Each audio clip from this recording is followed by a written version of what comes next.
The Breen Confederacy. The top dogs or just has-breens?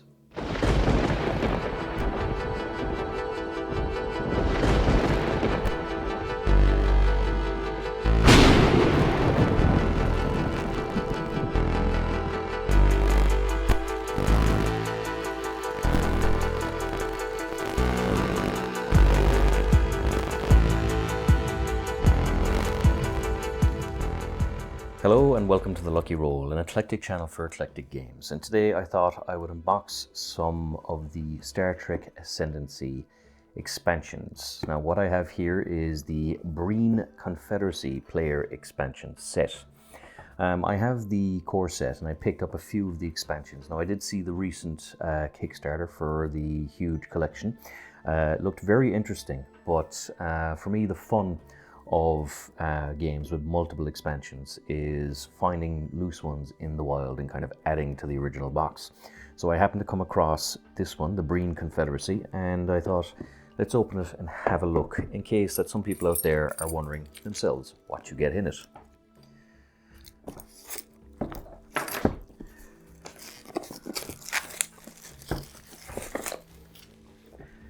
Now opening the box, for the very first time, we are greeted with, of course, the Confederacy rules. Now, because it's just a faction, it's not going to shake up the formula of the game too much. So it gives you a list here of the expansion components. And the take on these guys, of course, is that they're isolationists. So I remember from the TV series, you never actually saw what they looked like. And they're deeply suspicious of other civilizations and prefer to keep to themselves, and since most of their advancements work best in Breen territory, a Breen player will want to expand slowly and cautiously, keeping their civilization compact and well defended. Their deep strike fleet and privateers, especially combined with cloaking weapons and energy damping weapons, allow them to conduct destructive and often profitable raids against other civilizations. Carefully planned, these can be a low-risk way of war, since your opponents will be very cautious about entering Breen territory to get revenge. So again, it's a faction that would suit people who want to kind of turtle up in their games. You have here, of course, the player board. So as you can see here again, it gives you a little reminder that the Breen are isolationists. They cannot give or hold trade agreements with a player unless that player controls a system adjacent to Breen territory. And they may re-roll all failed hit rolls while they're in Breen territory. So they're definitely kind of home birds. And you have here, of course, the hit costs and the upgrades. We have here, of course, the usual star lanes. So you have trees, you have more of the research tokens and ascendancy tokens. So you get 1, 2, 3, 4, 3 boards of that. Another board of 2 space lanes, more research tokens, production tokens. We have here the, oh, this is interesting. This pushed through onto that board, whilst this one, the original one, kind of got pushed out again. So it essentially, like a cuckoo, it replaced itself. But we have here the command tokens, warp tokens. We have the Breen homeworld itself. So again, you have one of everything. You have culture, research, and production. So if you can stay turtling, that's a good thing, because you will eventually get some culture and ascendancy. You have the 3 space stations, and we have different worlds here now as well. So this is a unexplored world, which is the Delphic Expanse. So you may elect to return to the space lane you arrived rather than brave this hazard. If you brave this hazard, roll a dice for each resource node in your homeworld, and each 6 destroys a node of your choice. If any ships survive braving this hazard, replace the system with a newly discovered system. So that's an interesting little thing. So it's an unexplored hazard. You have the Quantum Singularity, again another hazard. You have Dosaria, which gives you 3 production. We have here other planets. So you have Silgov Prime, Palkuro Prime, and Portus 5. Again, just standard ones. Only one of them, however, has the game-willing culture.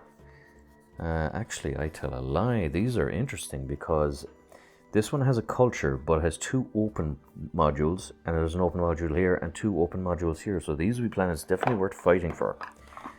We also have Fenrizel Prime, again, open, and open. So all these new planets from the Breen Confederacy are definitely interesting ones, because a lot more opportunity for culture, but also if you want to increase production and just kind of fight it out. So a lot of interesting bits and pieces here.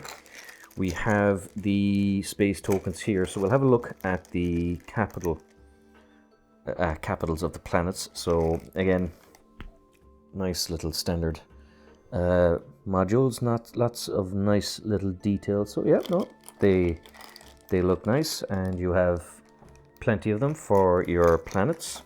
We have the usual resource nodes, so you have research, culture, and production.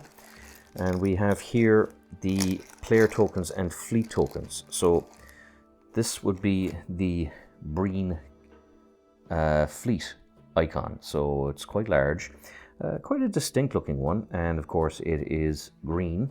So, and you have here, of course, the different fleet 3, fleet 2, fleet 1. So you also have the little sliders here for going up or down on the player board. So again, very nice. It's kind of like the transporters in Star Trek. And you have here, of course, the standard amount of ships. So again, it's essentially the same thing as the fleet token, just a smaller version that can stand on its own merit. And you have plenty of these. Now we also have here the cards. Now these would be the cusp of the game. So you have the system patrol cards. So I'm just going to zoom out a little bit because it's a slightly bigger card.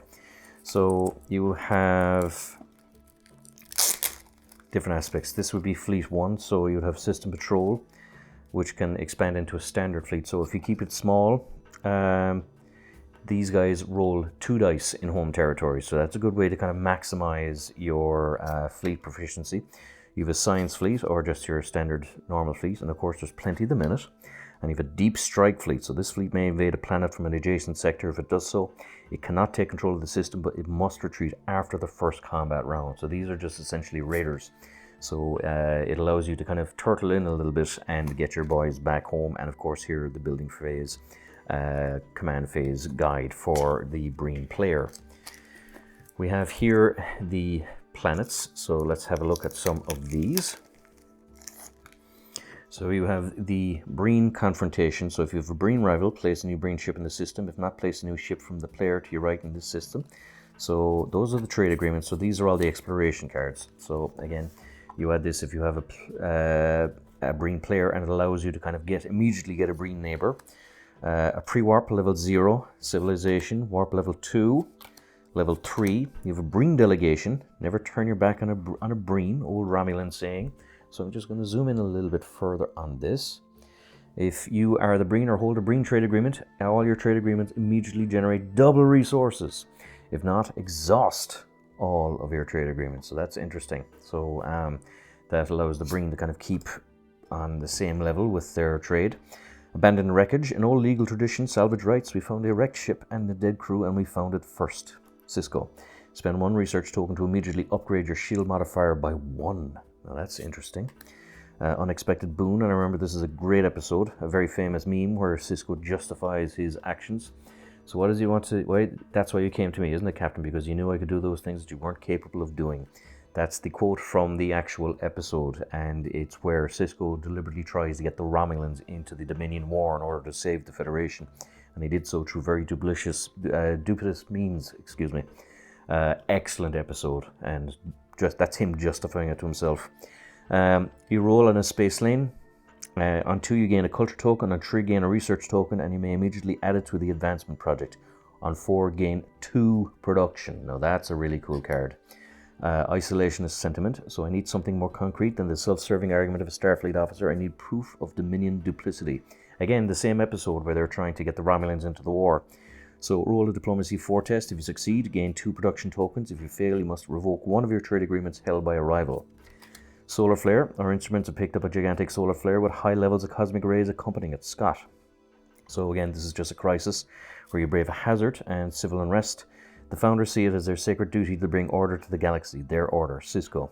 Roll a diplomacy 4 test. If you succeed, colonize the system for free. If you fail, brave a level 4 hazard. So that's very interesting because this was Damar who led the revolt of the Free Cardassians against the Dominion in the Deep Space Nine episodes. So it's nice to see a nice bit of Deep Space Nine coming into this because the Breen sided with the Dominion and kind of shifted the balance of power for the war to the founders. And of course we have here the different trade agreements for the Breen Confederation. And we have here, of course, the espionage cards. So I'm just going to open these. So you have, not espionage, excuse me, advancement cards. So these are the technologies that you can research for the Breen. So extremely territorial and hostile rival ships enter a system you control. Roll a die for each rival ship. On a roll of 6, they're destroyed regardless of their shields. So that's a pretty cool one. Resistance, hegemony resistance is increased by 1. Again, that's good. Isolationists, makes sense. Energy dampening weapons. Your rolls to hit 5 or 6 score a hit regardless of the rival's shield modifier. Now that is a good one, because that'll allow them to stand up to some of the more aggressive lads. Breen cloaking device. Your ships are first strike in space battles during your turn. I'd forgotten that they were that powerful. At the end of the day, bioships. At the end of any space battle or planetary invasion where you have surviving ships, roll a die for each ship that was destroyed. Return 1 ship that was destroyed for each roll of 6. You've privateers. Exhaust this card to gain 1 production token if you have a ship in a rival system that has a production node. So that's pretty cool. You basically just rob them. Cold storage ships. Double the resource generation of your production nodes and systems in Breen territory that have been a starbase or a Breen fleet in orbit. Fight to the death. Rival ships and fleets may not retreat from space battles in Breen territory. Ever-growing Confederacy. When attempting cultural hegemony in a system adjacent to Breen, add 2 to your roll. Home Guard. Breen may initiate a space battle in Breen territory without exhausting a command. Now that's interesting. So if someone has been sneaky and tactical and jumping in slightly out of their turn, you can still get your hands burnt. Protected borders. Exhaust to reroll your failed to hit rolls in space battles and planetary invasions and systems adjacent to Breen territory. A Secret of People. Spend a culture to exhaust this card. While this card is exhausted, the hegemony resistance of all Breen systems is increased by 2. Brutal Existence. After a rival fails a cultural hegemony or planetary invasion against a system in Breen territory, destroy up to 2 of the ships in that system. Slave Labor. During your building phase, place 1 free ship at each starbase you control. That's nasty. And 3 Cold Calculators. Take 1 culture when you collect a research token from a phenomenon that is adjacent to Breen territory. So a lot of interesting stuff here, but what I like about it is it seems to be a very new player friendly faction, and especially with the whole idea of that it's turtling. So if you have someone who's kind of new to the 4X genre of games and or sometimes gets their fingers burnt a little bit if they play with veterans, the Breen Confederacy seems to be a good one to kind of nose them back in and get them playing new different games. So that, ladies and gentlemen, was the Star Trek Ascendancy player expansion set for the Breen. As always, if you enjoy these videos, please like, subscribe, all that good YouTube stuff. And until next time, this is Sean, signing off.